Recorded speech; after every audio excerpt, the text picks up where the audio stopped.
Davey. I'm awesome.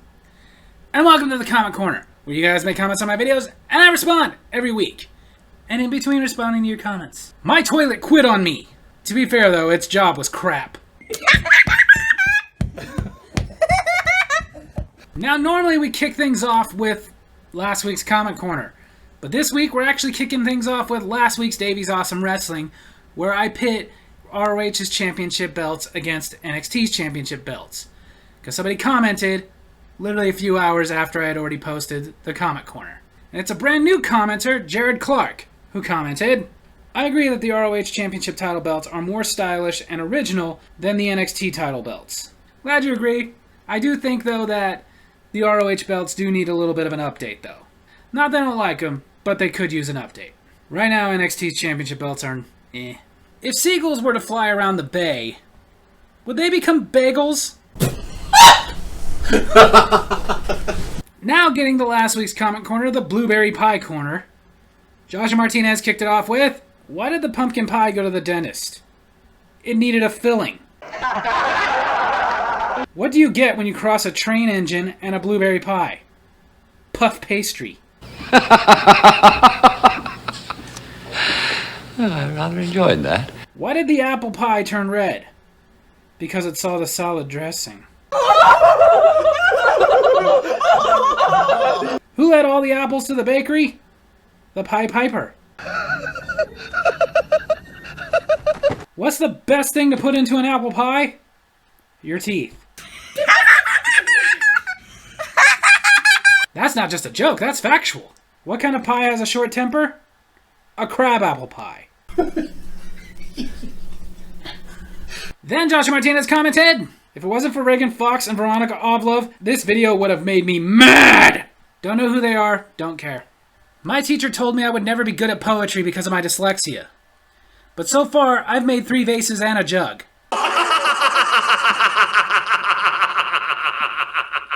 Then, on my Davey's Awesome Stories, the Annoying Customer Playlist, Part 4, Joshua Martinez commented, 3 months. 3 whole months. After the mask mandate ended for most places. First off, my store stopped enforcing it the very moment it was no longer mandated. We were so burnt out on the entitled people complaining, calling corporate, yelling, or just plain ignoring us while rocking their tin diapers. 3 months. 3 whole months after the mask mandate ended for most places. This guy comes strolling into my casino tavern, mouthing off at the question, y'all ain't gonna make me wear that expletive-deleted mask, are ya? I just look at him and say, no sir, no longer required. Please watch the language in the store. Ignoring my answer, he bursts out with, damn right, this is America! I have rights! I keep asking him to watch the language or he'll have to leave. Now luckily for me, the company's security guard stopped in to use the restroom, and when he came out hearing this, he recognized the guy as someone who at another store used the C word on the barista before attempting to grab her in anger over the mask mandate. This resulted in a permanent 86 from all locations. When he informed the man that he was violating the trespass, this guy started yelling the mask mandate was lifted, so why did he have to stay banned? As if his not wanting to wear a mask was the reason he got banned for life. Sorry for the long one, but if I'm lying, I'm dying. He actually said the words, you know who I am? To the security guard who put him on the ban in the first place, after filing a police report. Then had the audacity to say, I know the owners! Dude, I cannot tell you how happy pretty much everybody in retail was when that mandate was finally lifted. Because the thing is, I had kind of talked about it before. It wasn't about whether or not we agreed. We just worked there. We could do nothing about it. Personally, I didn't agree with the mandates either, but it was what it was. If we wanted to work there and you wanted to shop there, you had to put one on. It wasn't that big a deal. And if it was a big enough deal for you to fight it, then you gotta go fight City Hall, not us. We were just trying to stay open. As far as him saying he knows the owners, if that was true, then I'm sure the owners would not have appreciated him talking to their employees like that. In fact, I talked about how when I worked at the pizza place, I used to get people saying they know the owner all the time. A couple of times, the owner did come out and talk to them and tell them that, yeah, since you know me, how about you respect my employees? Then, another brand new commenter this week, Dumel, and if I pronounce that wrong, I am very sorry. I've done that many times and made it very clear in many other videos. Very bad with pronouncing names. So please forgive me if I pronounced your name wrong. But they commented, no clue how YouTube thought I would like this video. But I definitely did. As a retail worker, I 100% agree. If you're a retail worker, I knew you would. Because a lot of these things I've talked about in these annoying customer playlists, if you're a retail worker, you've dealt with them. I've only had a couple of people say they don't agree with a little bit here and there, and it became very clear that either they didn't actually work in retail, or they just hadn't been working in retail very long. Then Jay McCool commented, I totally relate. Must work in retail too. So far, Humpty Dumpty is having a terrible winter. Which sucks, because he had a great fall.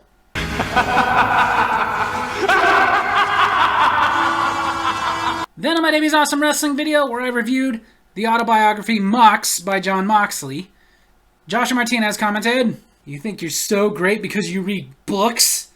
I bet you never tasted chicken fried Pepsi. And I don't intend to. I'll bet you've never heard of the Spice Girls. You know I have. We've quoted their songs. Tell you what I want, what I really, really want. So tell me what you want, what you really, really want.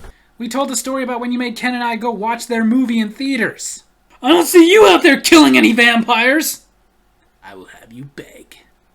Split open like rotten fruit. We don't care if you get it. My wife has forbidden me from making breakfast puns. She said if I did, I'm toast. But my son keeps egging me on. He's such a ham. Then on my Davey's Awesome Movies, where I reviewed the 5th installment to the Nightmare on Elm Street series, A Nightmare on Elm Street Part 5, The Dream Child. Returning this week to comment, Robert Kindler kicked it off with, Okay, you got me out of retirement. This movie sucks. It's easy the second worst of the series, only slightly better than 6. I did enjoy the kills in this one, Dan being one of the best of all. The characters were bland and boring. Like all these movies, I don't understand Freddy's defeat. Mom just sucks him back into her. This is not the second worst. The second worst is A New Nightmare. The worst is number 2. As far as the characters being bland and boring, half of them were the same characters from the last movie. Then again, the characters in that one were kind of bland and boring. But no, I don't understand his defeat either. Like, he wasn't killed, she just sucked him in. Whatever. Like I said, this movie wasn't even close to the best, but it's also not even close to the worst. Jay Spud, rearing his stupid head around, replied to Robert Kindler. My mother often said she wished she could suck me back inside of her like that, just so that she could make the right choice and go to Planned Parenting before her 3rd trimester. She called me her womb goof. It's an accurate nickname. Then Robert Kindler commented, Summer School was a great movie. You should review it. Joshua Martinez stopped pretending to be Jay Spud long enough to reply to that. I doubt we'll ever do that one. Why do you doubt that? He's right. It is a great movie that didn't get the play it deserved, so it's perfect for us. So just be patient, Rob. Maybe we'll review Summer School next winter. Then Joshua Martinez commented, Lisa Wilcox. Erica Anderson. Robert Englund. How'd that get there? Then Joshua Martinez commented, Robert Englund once roundhouse kicked someone so hard that his foot broke the speed of light. Sorry. Robert Englund appeared in the Street Fighter II video game, but was removed by beta testers because every button caused him to do a roundhouse kick. When asked about this glitch, Robert Englund replied, That's no glitch. Robert Englund once shot an enemy plane down with his finger by yelling bang. Robert Englund does not use spell check. If he happens to misspell a word, Oxford will change the spelling. Robert Englund can speak in Braille. Robert Englund can do a wheelie on a unicycle. Robert Englund once won a game of Connect 4 in 3 moves. The dark is afraid of Robert Englund. Dude! Then Jay McCool commented, I agree this one isn't bad, but it isn't great either. Exactly, this one's just okay. What if soy milk is just regular milk introducing itself in Spanish? Then on my Davey's Awesome Food, where I reviewed the Milky Way and Twix cookie dough, the 3rd and final brand new commenter this week, KD, commented, You defo think this channel is going to blow up.